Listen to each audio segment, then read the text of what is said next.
You're listening to Rabbi Aryeh Wolbe of Torch in Houston, Texas. This is the Jewish Inspiration Podcast.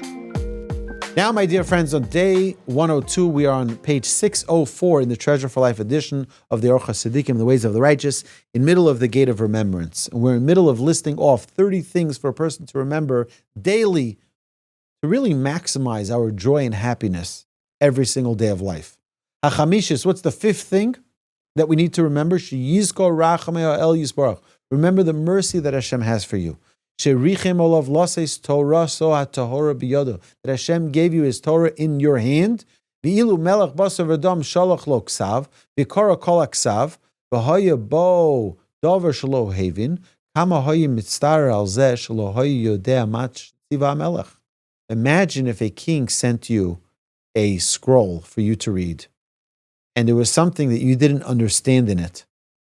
You'd be like, you go back to the king, it's like, oh, what did you mean when you wrote this? What did you mean when you wrote that? Yet Hashem gives us a Torah.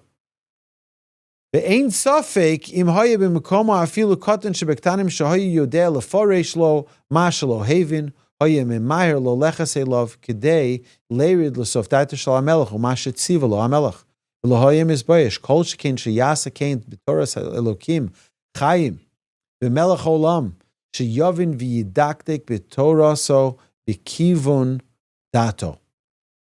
Look how beautiful Hashem's Torah is that when we don't know something, we can ask, and we can study, and we review it, and we learn more, and we learn more, and we try to understand it, and we don't understand it, and we try even harder, and we keep on trying and keep on trying. Because Hashem is not like a king of flesh and blood. A king of flesh and blood, if he sent you a letter, and you send it back, please explain what you mean in paragraph number 3. Right? He'll be like, what's wrong with this guy? Maybe I should kill him. You're kidding? You're making a mockery of the king? But that's not the way the Almighty is. Creator of heaven and earth, who gave us a beautiful Torah. He wants us to have discourse in His Torah. He wants us to disagree. He wants us to search for truth, for understanding. In Judaism, we have questions. We ask those questions. And for every question, there are 1,000 answers. Because we're on a pursuit of truth. What a gift. What is the sixth remembrance? Hashishis. Sheyizkor im yesh bo shum ever she'avar bo al ma shetziva yotzro. That one must remember to see if there is in him any limb which transgressed his Creator's command. And he must review in his mind that everything that Hashem created, He created for His honor, and that all things that He created fulfill His command. V'yachshov al zeh shekol ma shebara Elokim hakol l'chvodo nivra. V'kol advarim shebara abora yisborach heim osim mitzvaso. Hachomer noseh maso, hachamor noseh maso, hasus v'ashor chorshim, v'ein af yom shemordim b'adonehem.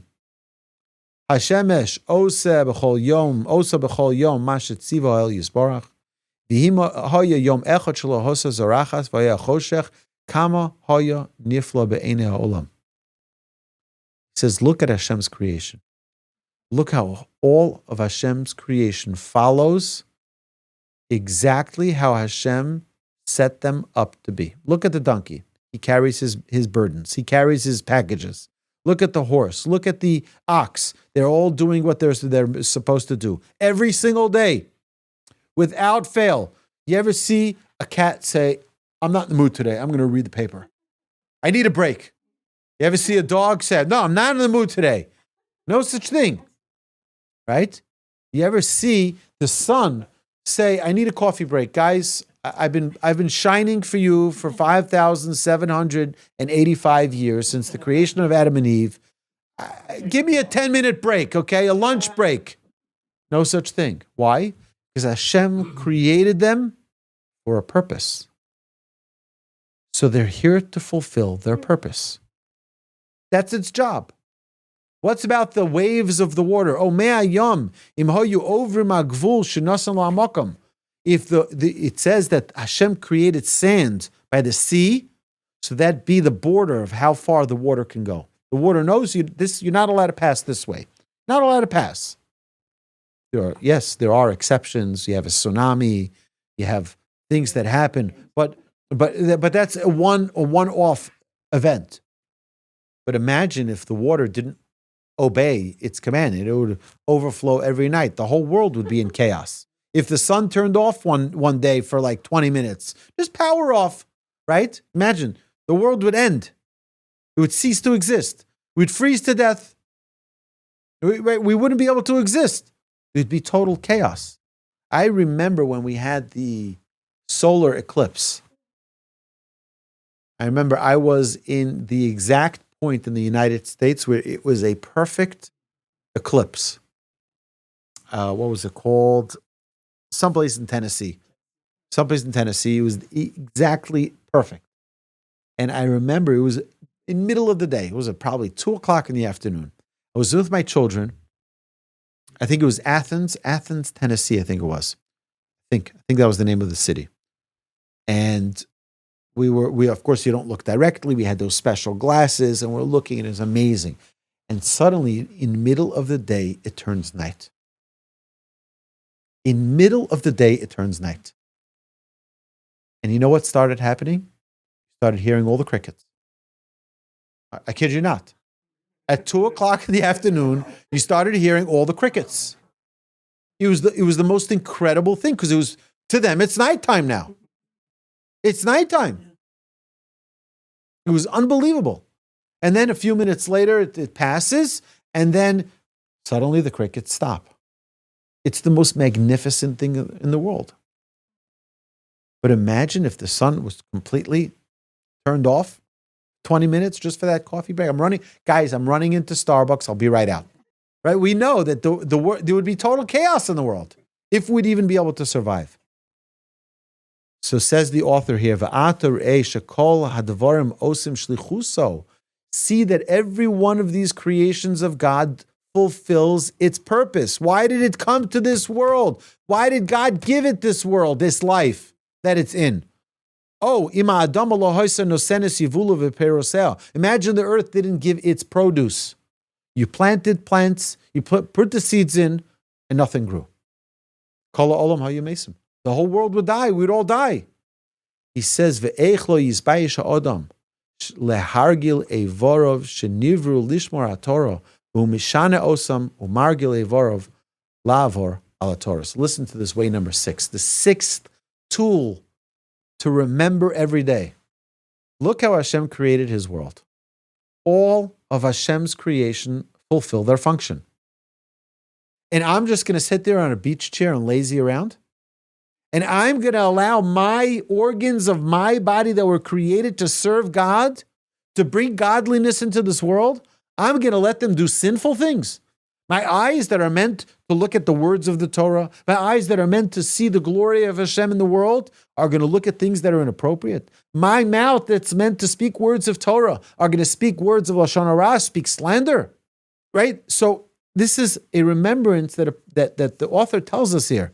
To remember every single day, you were given a gift. You need to maximize that gift because Hashem's creations, that's what they do. They come to this world for a purpose and they fulfill their purpose. You need to do the same. Day number 7. No, not day number 7. Opportunity number 7 to remember. Sheyizkar bi'inyonei ha'olam hazeh eved shero asher adonav meitiv imo umaspik lo kol tzorachov kama tzorach oso eved lekabel olav mora adonav ve'ahavaso sheikona lefanav v'sheyishtadeh b'kol kocho sheyimtzo chen be'enei adonav. He says, imagine a servant whose master takes care of him. He feeds him. He gives him everything he needs. What do you think that servant will do? That servant would ensure to do everything he can to satisfy his master. I want my master to not throw me out because he takes such good care of me. I'm grateful. He says, Kal v'chomer, even more so. Sheikabel ha'adam, mankind, who we are supposed to be a servant to the Almighty. And God is so good to us. Sheikabel ha'adam olav ol malchus shamayim v'yachshov atzmo ke'eved nichna lefnei rabbo. That he should be like a servant that is humbled in front of his master. Ve'al Yar'eh be'atzmo shum shrora v'gava. And a person like that should not be haughty or arrogant and rebel against the Almighty. That means to have a humility.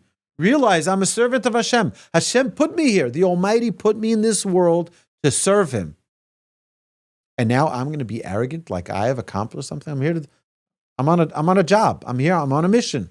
Hashem, give me my task. I'll do it. And that needs to be something that we need to remember. And this concludes day number 102. You've been listening to Rabbi Aryeh Wolbe on a podcast produced by Torch, the Torah Outreach Resource Center of Houston. Please help sponsor an episode so we can continue to produce more quality Jewish content for our listeners around the globe. Please visit torchweb.org to donate and partner with us on this incredible endeavor.